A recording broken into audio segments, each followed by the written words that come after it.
be honest. We're going now. Oh, Yeah. sorry. Okay. No, it's good. It's good. Yeah. Okay. So how did you find us? We found you on the internet. So I did a search for any kind of counseling center here in Montreal to bring our students to and have some interaction and learn about how you do therapy in Montreal. And I came across this Chabad Lifeline. Chabad. What? Try Chabad. Chabad. Please. Is that pretty good? Yeah, that's pretty good. Yeah. Chabad. Yes. So I called you, and I remember we had such a good conversation. This is like 10 years ago. It's exactly 10 years ago. Right. We had this good conversation, and we're about ready to say goodbye, and all of a sudden I remember you said, hey, wait a second, you guys are a Bible college, and we're a Jewish drug and alcohol center. You're not coming up here to proselytize us, are you? And the phone went away, and I was like, whoa, wait a second. Yeah. I wasn't what was on my radar. Why would that even come up in my mind? That was my question. I didn't get it. Evangelical Christian proselytize?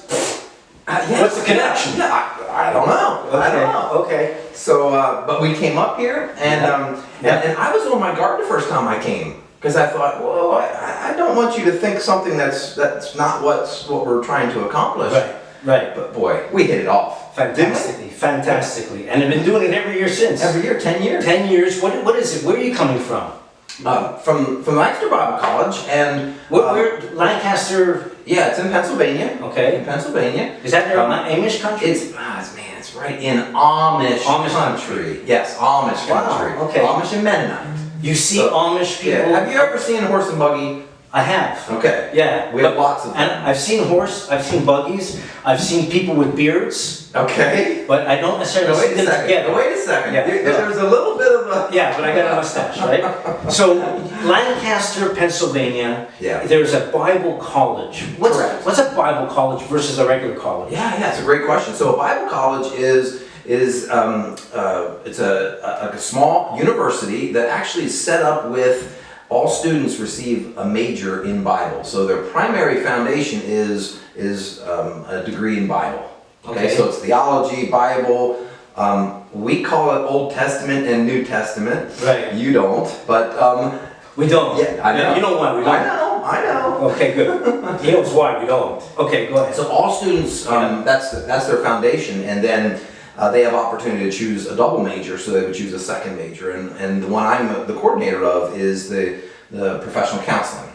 Oh, so they're not master's students? I thought it's a master's program. We also have a master's program. Because you told me it's for master's. Right. So some of our students are actually bachelor's degree students. Right. Some are in a dual degree program where they're bachelor's degree and master's degree. Okay. And they'll finish that in 5 years. And then I have other just straight master's program students, all preparing for state licensure. For counseling? For counseling, yeah. So marriage and family, addictions, we have an addictions track. Is that right? We do. Yeah. I never told you that before? No. Yeah. So, you fought, why Montreal? Oh, that's a great question. I'm full of good questions. I know. Well, honestly, it's a little self-seeking. Really? I grew up in a family, and we were a one-sport family. Hockey? Ice hockey. Oh. You don't have to say, by the way, we're in Montreal, you don't have to say ice hockey. There's only hockey here, okay? All right, go on. No, we're back in Lancaster, okay, with the Amish. All right, so do they don't play hockey, do they? They do. Come on. I played in men's leagues for years with Amish and Mennonite. Are you serious? Oh, yeah. But they don't. And they are fast. They're not mostly skilled, but they're fast. Wait, oh yeah. Wow. Okay, that's very interesting. It's amazing. I gotta. You know, get pictures. Videos. I want to see. I should. I would come.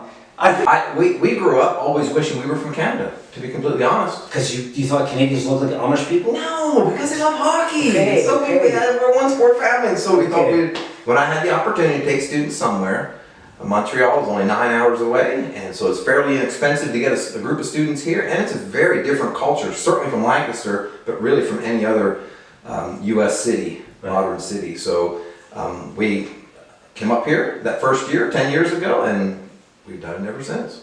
And so Judd has been coming up, and we spend a day basically, or half a day in training, basically having our counselors make presentations, and also you sitting in on our famous noon speakers meeting. Yeah, that's good.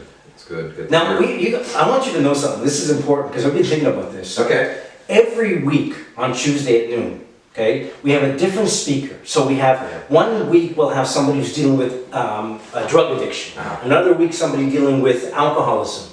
Another week someone dealing with sex addiction, gambling. Every week is different. So we have different speakers. So over the year, we probably have somewhere around 50 different speakers. Wow. Okay. Yeah. Now, but you would come in. I think you have one speaker because we see the same gentleman every time. Every year. And I was thinking, I was talking to my wife about this. My wife brought it up. She said, they might think we just have one client. This Alex. Now, God bless Alex. We love Alex. Yeah. But he's one of like 50. I just wanted you to know that. Next year, I'm going to check with Alex. It's okay. I'm going to ask him. I'm going to say, Alex, you got to set the record straight here. I don't know if there's more of you or not. I'm willing to say that next year it won't be Alex. I'll make that bold promise. But you know what? My students, Yeah. so we meet with you guys for the day, and then every morning we meet for a cup of Tim Hortons coffee and a debrief time. So we kind of talk through what happened the day before. Okay. And students, they really appreciate Alex. Do they really? Oh my! Many of the students, sat around in a circle and said, "Wow, he just really, his story just touched my heart." What about it? What about his story? Not realizing, students who haven't experienced addiction really do not understand all the dynamics of addiction. And to hear Alex share his story, he's so articulate. For him to be able to share his story and explain what his life has been at every single turn, my students were just like, "Wow, I just didn't know." Yeah, I remember he talks about, well, you know his story better than I do. Yeah. Better than he does, But yeah, about his mother, I think passing away when he was very young, and his father not having the local language, and the difficulty assimilating into Montreal culture, and how that led to... Yeah, so we talk about the inside of the person, because we say like addiction, I've said this to you probably 9 times, that the solution is the drugs and the alcohol and all the behaviors. The problem is the inner person. So that's when the solution becomes the problem, when you're looking to medicate and you find these self-sabotaging behaviors, but we don't want to make it about drugs and alcohol, we want to make it about what's going on inside. And that's where Alex and all the speakers, what they're doing is bringing the inside out. Yes. So that's so good for our students to hear and to see and just to interact. That's just been really, really, really good. And you probably noticed some of our students have had some significant interactions with addictions at different levels. One student, if you recall, she broke down in tears because her brother was in the course of addiction currently. And one of our students on another trip, he's gone through his own addictions and is currently in recovery. So I remember one particular, maybe we're talking the same student who was so amazed at how much, so hold on one second, we're just filming here, just 1 second. I was so amazed, we're gonna skip that, maybe not, this is, we're free flowing, right? This is like, no rules. Yeah, no rules. I think we gotta come to an end, because I mean, this is already, I'm taking so much of your time. You came special for this and I appreciate it. But why wouldn't I? Because we're in Montreal and you're in Lancaster. Yeah, but you know what, we're in 10 years. In 10 years, we've developed a friendship. I think so. As, I think, friends, but as colleagues. And, but who would think? Bible college instructor and Jewish rabbi, somehow. I don't know. I love it. I love it because I think the commonality here is we both care for caring for people who are very vulnerable. And I think that's a commonality, is that as you're training and you have the honor and privilege to be able to involve in educating the students who are going to become mental health care workers. So as far as I'm concerned, it's like healing all around.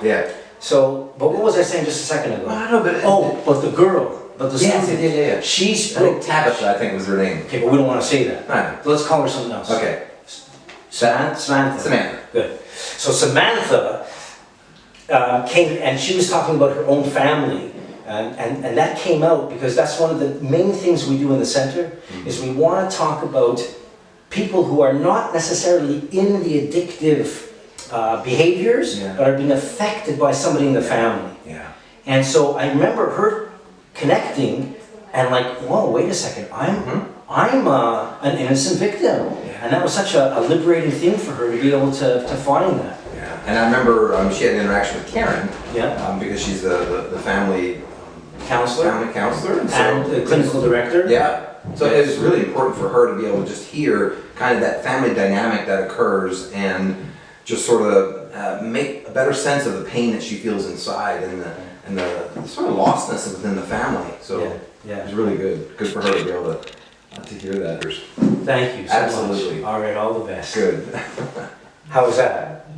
That was awesome.